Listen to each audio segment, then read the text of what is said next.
말씀을 보도록 하겠습니다. 말씀은 로마서 15장 30절에서부터 33절까지의 말씀입니다.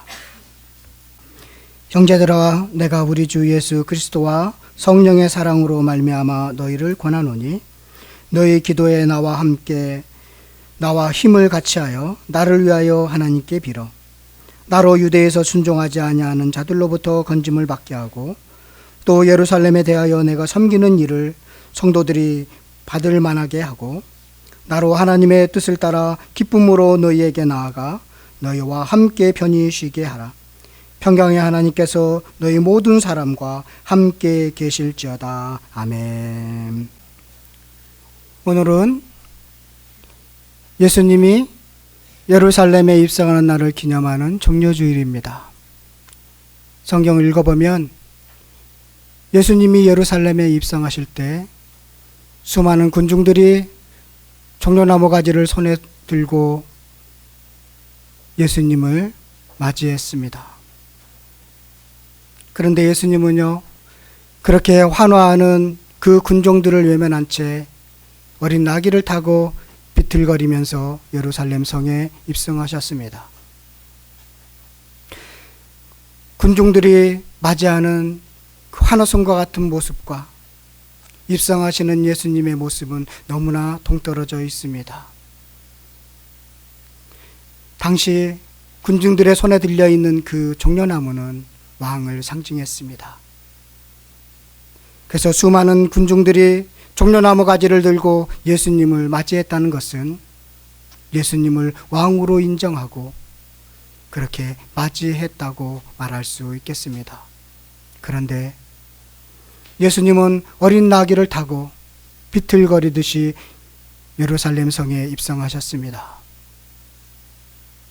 예수님은 십자가를 지시기 위해서 예루살렘에 입성하셨습니다. 십자가의 길, 험한 그 골고다의 길이 묵묵히 그렇게 걸어가신 것은 온 인류를 구원하기 위한 길을 열어놓으셨습니다. 오늘부터 모든 교회에서는 이 한 주간을 고난주간으로 지키게 됩니다. 한 주간을 예수님의 십자가를 생각하면서 그렇게 묵상하면서 경건하게 보내게 됩니다. 성도 여러분들도 이번 주에는 특별히 새벽 기도를 하시거나 개인적으로 시간을 정해 놓으셔서 예수님의 마지막 여정에 따라서 묵상하시면서 말씀과 기도로 그렇게 경건하게 보내주시기를 간절히 바라겠습니다. 꼭 부탁드리겠습니다. 그래서 이번 주 설교를 종려주일에 관한 설교를 할까 고민하다가 여러분들이 한 주간 동안 기도했으면 좋겠다라는 마음으로 기도라는 제목을 정해서 함께 말씀을 전하기로 했습니다. 마침 말씀을 보니까 우리가 이번 주에 이어지는 지난주와 이어지는 그 말씀에도 마침 기도라는 그런 주제가 담겨져 있어서 오늘은 기도를 부탁합니다 라는 제목으로 함께 은혜의 시간을 나누려고 합니다.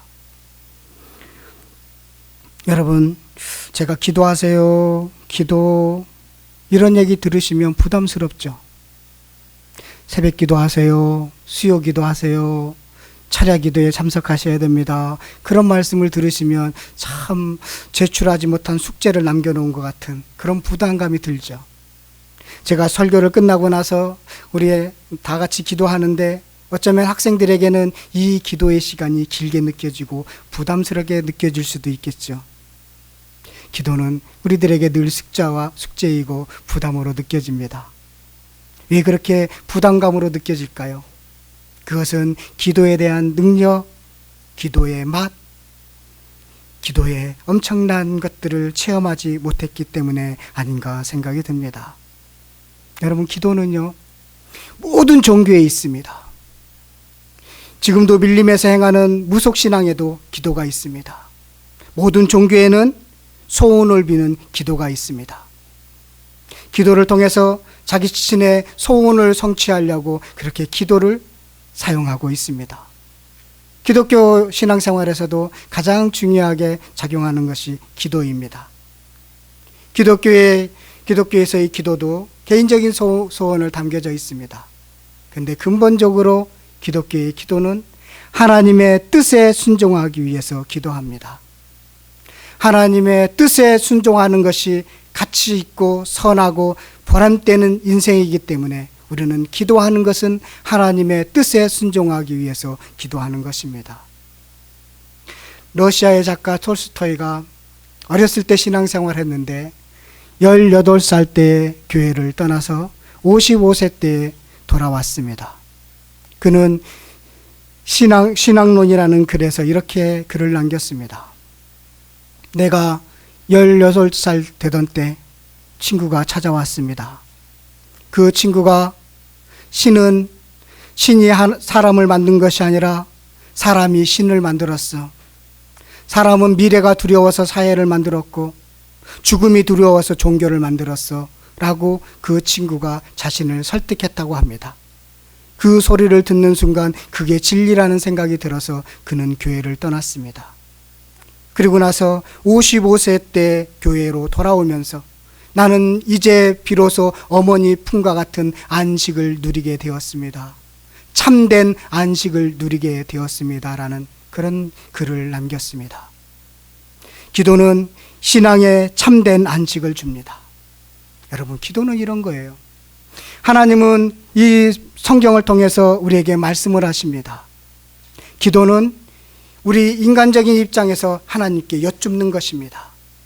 그러니까요, 우리가 이 성경을 가지고 각자 여러분들의 삶의 영역에서 그것을 적용하면서 살아갑니다.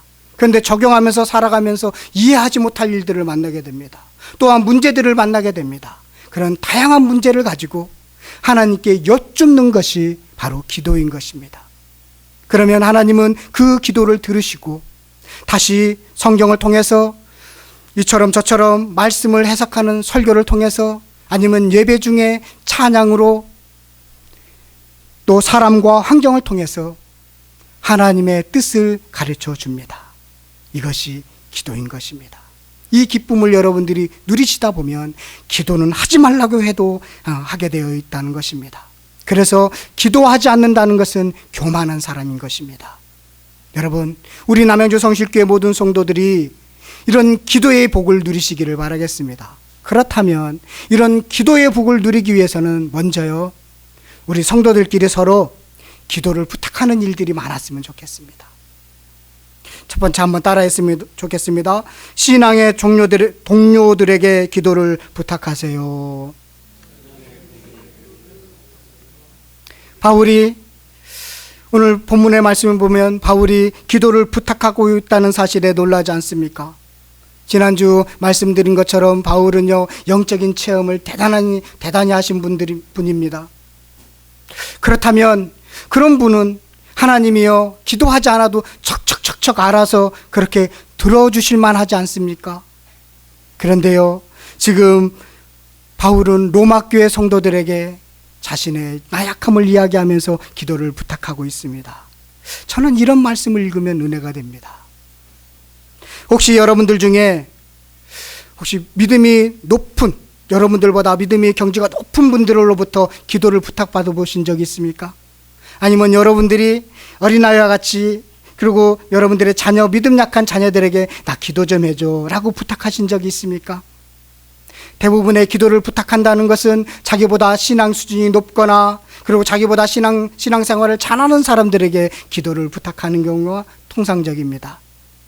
그런데 지금 바울은요, 자기보다도 훨씬 믿음 수준이 낮은, 신앙 수준이 낮아 보이는 로마 교회에게 기도를 부탁하고 있다는 것입니다.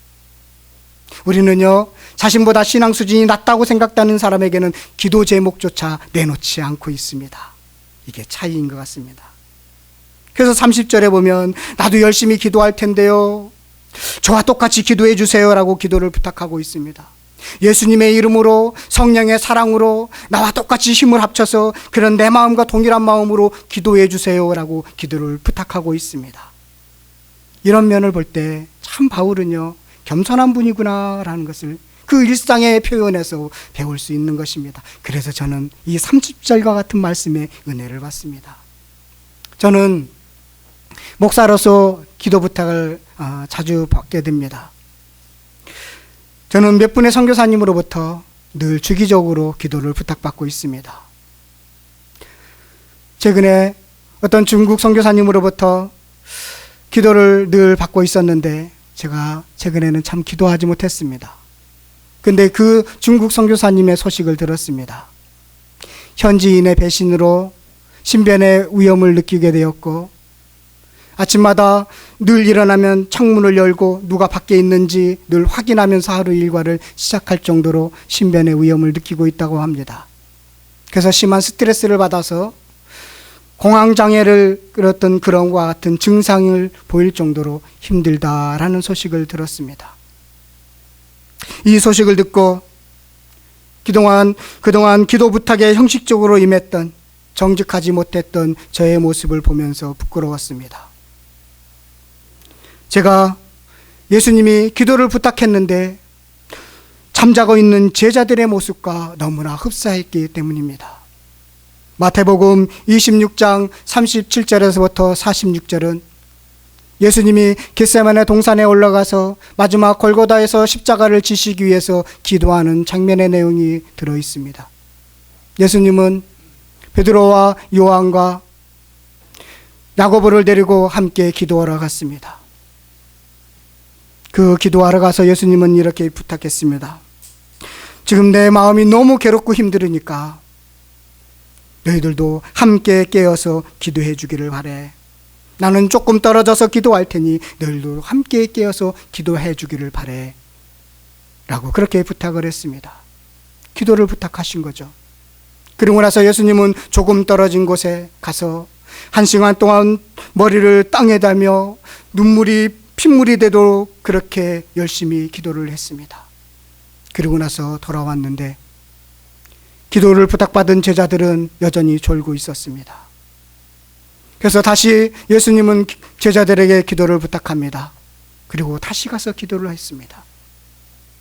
그래서 다시 그 자리에 돌아보니까 여전히 제자들은 졸고 있었습니다. 그 졸고 있는 모습이 마침 제가 형식적으로 기도를 해주겠다고 말했던 그런 모습과 너무나 닮아 있었습니다.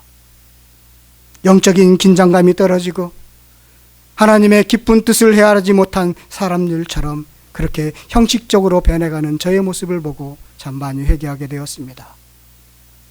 성도 여러분, 누군가에게 기도를 부탁하신 경험이 있습니까? 또 누군가로부터 기도를 부탁받은 적이 있습니까? 그때 예수님의 그 기도의 의미를 깨닫지 못하는 제자들처럼 그렇게 졸지 마시고 깨어서 함께 기도하는 그런 여러분들이 되시기를 간절히 바라겠습니다. 30절에 나와 힘을 같이 하여, 이 뜻은요 마치 야곱이요 야복강에서 천사를 붙들고 그렇게 기도하는 것처럼 그렇게 힘쓰는 의미를 담고 있습니다. 그렇게 열심히 함께 기도해 주세요 라고 지금 바울은 부탁하고 있는 것입니다. 이런 마음 자세를 가지고 기도를 부탁받았다면 그렇게 기도해 주시기를 바라겠습니다. 기도를 부탁받았다면 힘을 다해 기도하는 분들이 되시기를 바라겠습니다. 형식적으로 기도하겠다고 말하고 그리고 형식적으로 말하고 나서 기도하지 않는 사람이 되지 마시고, 기도를 부탁받았다면 새벽 기도를 비롯해서 여러분들이 정한 시간에 늘 기도하며 그 기도의 부탁을 함께 나누시기를 바라겠습니다. 그래서 그 기도를 통해서 하나님의 어떻게 역사하시는지를 경험하시는, 체험하시는 저와 여러분들이 되시기를 간절히 바라겠습니다. 여러분들 중에 아직도 기도를 부탁하는 것이 부끄러운 일이라고 생각하시는 분들이 있습니까? 부끄러워하지 마시기를 바라겠습니다. 부탁하시기를 바라겠습니다. 다만 기도를 부탁받은 분, 그 기도 제목이 꼭 하나님께만 드려야 되는 기도 제목이라면, 공개되면 안 되는 기도 제목이라면 그 하나님께만 기도하시기를 바라겠습니다. 혹여나 그 기도 제목이라는 명목하에 그 기도 제목이 공개됨으로써 다른 사람들에게 상처를 줄 만한 기도 제목이라면 공개하지 마시기를 바라겠습니다. 많은 사람들이 기도 제목이라는 그 명목하에 상처를 받아서 차라리 기도 제목을 내놓지 말 것이라는 후회하는 일이 벌어지기 때문에 그렇습니다. 여러분, 기도를 그렇게 부탁받았다면 정말로 깨어서 함께 기도하시고 하나님이 무엇을 원하시는지를 함께 체험하시는 그런 성도님들이 되시기를 간절히 바라겠습니다. 우리 남양주 성실교회는 기도의 복을 누렸으면 좋겠습니다. 그러기 위해서는요, 두 번째로 일상적인 기도 제목을 구체적으로 부탁하시기를 바라겠습니다. 아주 일상적이면서 그렇지만 구체적인 기도 제목을 나누시기를 바라겠습니다. 오늘 본문의 31절부터 33절까지는 바울이 기도 제목의 세 종류가 나오고 있습니다. 31절을 보면 이렇게 말씀하고 있습니다. 31절에 두 가지 기도 제목이 있는데요. 첫 번째는 나로 유대에서 순종하지 아니하는 자들로부터 건짐을 받게 하고, 내가 예루살렘에 갈 텐데 예루살렘에서 혹시 나를 해하려는 사람이 있습니다. 그때 제 신변이 안전하도록 기도해 주세요 라는 것이 첫 번째 기도 제목이었습니다. 두 번째 기도 제목은 예루살렘에 대하여 내가 섬기는 일을 성도들이 받을 만하게 하고, 제가 지금 헌금을 전달할 텐데 그 헌금을 예루살렘 교회의 성도들이 받을 수 있도록 그렇게 기도해 주십시오 라고 기도를 부탁하고 있습니다. 세 번째 기도 제목은 32절에 나와 있습니다. 나로 하나님의 뜻을 따라 기쁨으로 너희에게 나아가 너희와 함께 편히 쉬게 하라. 제가 모든 일을 마치고 여러분들 로마교회 성도들과 함께 은혜를 나누며 편히 쉬기를 원합니다. 그렇게 기도해 주십시오 라고 그렇게 기도를 부탁하고 있습니다. 너무 일상적이고 평범하지만 아주 구체적으로 기도 제목을 내놓고 있습니다. 하나님은 다 아시지만 우리가 구체적으로 기도하는 것을 좋아하십니다. 구체적으로 내놓고 기도하시는 것은 하나님이 좋아하십니다. 정말 어려울 때는요, 하나님 아시죠 라고 해도 하나님은 아십니다. 그런데 보통 하나님께서는 여러분들이 구체적으로 기도하는 것을 좋아하신다는 것입니다. 서로 바울처럼 구체적으로 기도 제목을 나누시고 그렇게 기도하시는 여러분들이 됐으면 좋겠습니다. 그렇게 구체적으로 기도를 했다면 그 기도 제목이 어떻게 되었는지도 늘 확인하시며 은혜를 나누시기를 바랍니다. 그러면 바울이 드린 기도 제목은 어떻게 되었을까요? 우리가 드린 기도 제목은 어떤 형태로든 다 응답되는데 바울이 드린 기도 제목은 어떻게 되었을까요? 우리는 사도행전을 통해서 그가 지금 세 가지 기도 제목이 어떻게 되었는지를 한번 확인했으면 좋겠습니다. 두 번째 기도 제목부터 한번 볼까요? 두 번째 기도 제목은 뭐냐면, 제가 헌금을 잘 전달하게 예루살렘 교회 성도들이 받을 수 있도록 그렇게 해주시기를 바랍니다 라고 하는 그 두 번째 기도 제목은 어떻게 되었을까요? 구체적으로 성경에서는 기록하고 있지는 않습니다. 그런데 사도행전 21장 17절에서부터 20절에 기록된 말씀으로 우리는 짐작할 수는 있습니다. 자, 우리 한번 가서 보도록 하겠습니다. 사도행전 21장 17절부터 20절을 보면 이런 말씀이 들어 있습니다. 제가 17절 교독하도록 하겠습니다. 예루살렘에 이르니 형제들이 우리를 기꺼이 영접하거늘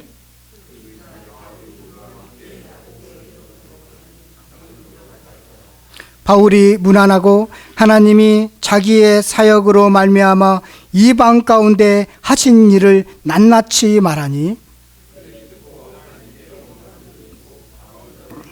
형제여 그대도 보는 바 유대인 중에 믿는 자는 수만 명이 있으니 다.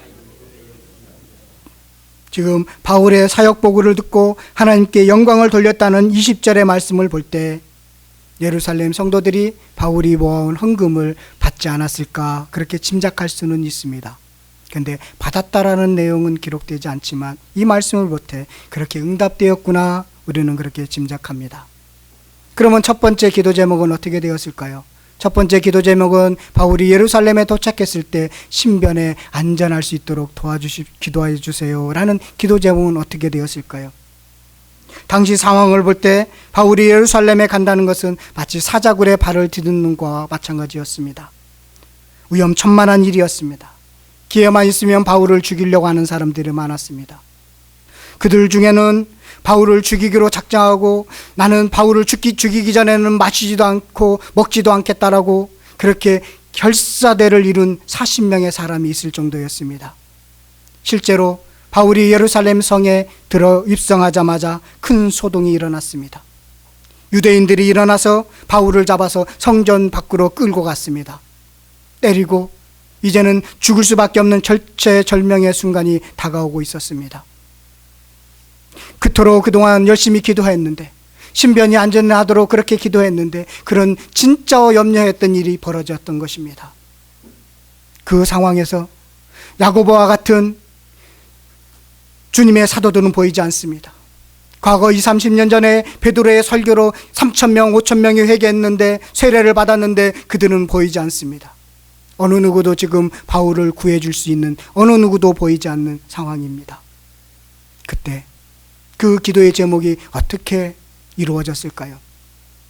그때 아무도 보호해 줄 수 없는 그때 하나님은 누구를 쓰셔서 그를 보호해 줄까요? 바로 천부장, 하나님을 알지 못하는 천부장 군대를 풀어서 소동의 원인자를 바울로 체포함으로써 그를 죽음의 현장에서 건져냈습니다. 생명을 지키게 해주었습니다. 예수님을 알지 못하는 천부장을 통해서 바울을 죽음에서부터 건져내 주셨습니다. 비록 우리는 처음부터 기도했던 바울과 로마교회 성도들이 기도했던 것처럼 그렇게 안전하지는 않지만, 하나님은 어떤 방법을 통해서든 기도를 응답해 주신다는 사실을 또 한번 확인하게 됩니다. 비록 불신자를 통해서라도 그 기도의 응답이 이루어짐을 우리는 확인할 수 있습니다. 그러면 세 번째 기도 제목은 어떻게 되었을까요? 로마교회 성도들과 함께 교제를 나누며 사랑을 나누고 싶습니다라고 했던 세 번째 기도 제목은 어떻게 되었을까요?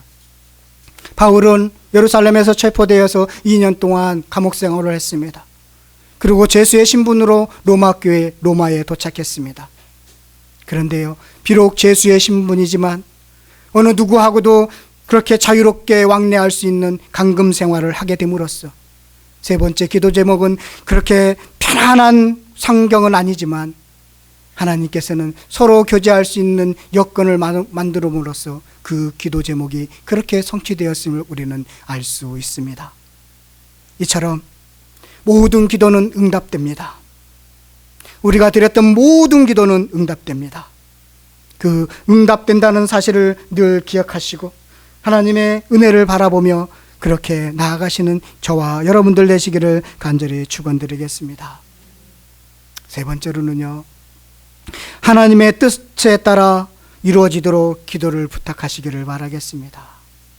하나님의 뜻에 따라, 32절에 보면 하나님의 뜻에 따라라고 말씀이 나옵니다.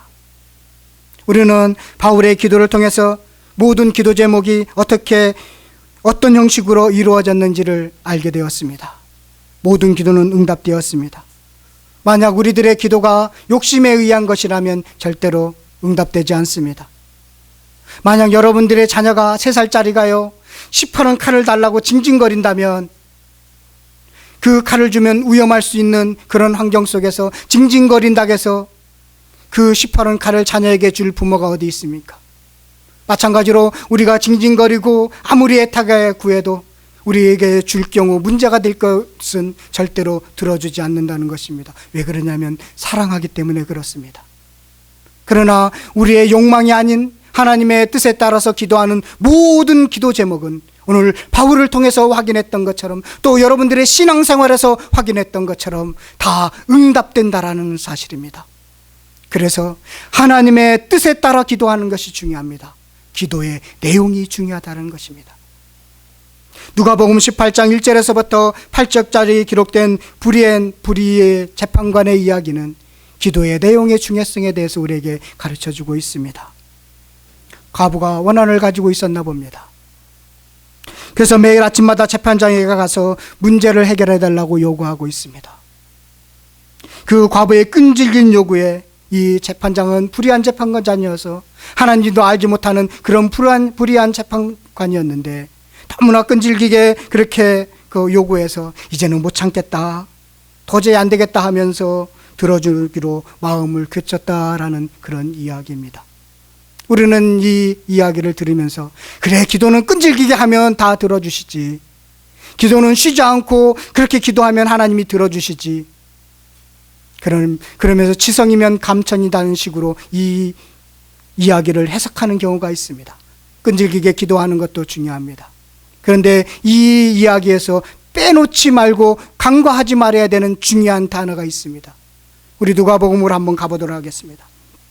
누가복음 18장 1절에서부터 8절의 말씀입니다. 3절에 보면 나의 원한을 풀어주소서 하되, 원한이라는 단어가 나옵니다. 또 5절에 보면 과부가 내가 그 원한을 풀어주리라, 그렇지 않으면 늘 와서 나를 괴롭게 하리라 하셨으므로, 또 7절에 보면 하물며 하나님께서 그 밤낮 부르짖는 택하신 자들의 원한을 풀어주지 아니하겠느냐. 또 8절에도 보면 내가 너에게 이루느니 속히 그 원한을 풀어주리라. 이렇게 원한이라는 단어가 계속적으로 등장합니다. 원한이라고 말할 수 있으려면 그 일이 정당해야 합니다. 자기가 잘못해서 생긴 일은 원한이라고 할 수 없습니다. 과부가 재판장을 번거롭게 해서 그렇게 요구해서 들어준 것이 아니라 과부의 요구의 내용이 정당하기 때문에 그렇습니다. 불이한 내용으로 요구한다면 아무리 끈질기게 이야기를 해도 불의한 재판관은 절대로 그 과부의 그 끈질김에 그 원한을 들어주려고 하지 않았을 것입니다. 그런데 지금 과부가 요구하는 그 일은 너무나 억울하고, 그렇지만 그 과부의 입장에서는 너무나 정당한, 꼭 들어줄 만한 그런 내용이라는 것입니다. 그래서 누가복음 18장 1절에도 말씀하는 것처럼 예수께서 그들에게 항상 기도하고 낙심하지 말아야 할 것을 이렇게 비유로 말씀하신 이유가 여기에 있는 것입니다. 여러분들의 기도 제목이 정당하고 여러분들의 기도 내용이 합당하다면 낙심하지 말고 기도하십시오. 그러면 들어주신다는 것입니다. 하나님의 뜻에 따라서 기도하십시오. 그러면 들어주신다는 것입니다. 기도의 내용이 중요합니다. 바울은요, 지금 일상적이고 평범한 기도 내용, 그것을 보면 아주 정당합니다.